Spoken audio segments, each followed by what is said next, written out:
We are technological neutral as European Innovation Council, but nevertheless we see trends. One trend is a combination of photonics, quantum and AI, and they are connected because you need more powerful ICT hardware to enable AI to work on. So there's a connection, but there's also a connection the other way around, that those hardware requires specific programming skills, because you have to get closer to the machinery used. So that's one important trend.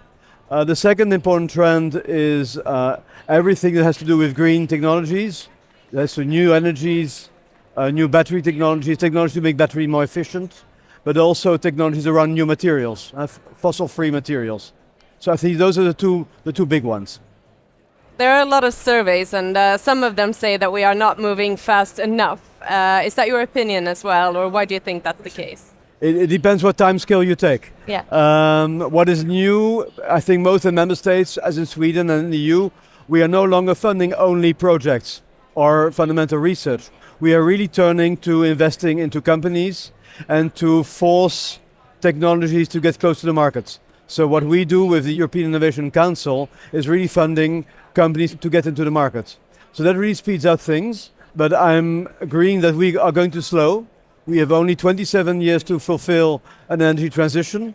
We have an aging population that requires a step-changing productivity, but that's not something of politics alone. It's a matter of society as well, and that also requires to remove barriers in societies. And I think that in many countries like yours, but also mine, Netherlands, there's a lot of opposition, because innovation also means changing habits, maybe allowing things that are not very nice to look at in the landscape, but we have no choice, we have to do it. What do you see that we could do to sort of ramp it up a bit? What I think we as governments should do, so we as the European Innovation Council and the European Commission, is to simplify procedures, to make it more previsible, repeatable, so that you don't have to apply 1 year, you know that next year you can get funding as well. So be reliable, accountable is important, and also to align better regulation with funding. So that if you fund things, companies also know that if they come to the market, the regulation is there that fosters them and that basically blocks the old technologies and enables them. You mentioned before about the green transition. What do you think are some interesting innovations in that area? I'm a bit biased because I worked in the area for 20 years. What I like most is everything we can do with plants. And there is actually in Sweden an interesting company, and also in Finland there's a whole bunch of companies that are able to make viscose out of a whole stream of cotton waste, wood waste, agricultural waste. So that's a very interesting trend. We also have a beneficiary in Estonia, Lixea, doing the same. So there's a whole cluster around those technologies that I found very promising, because by 2050 we have to do everything with plants.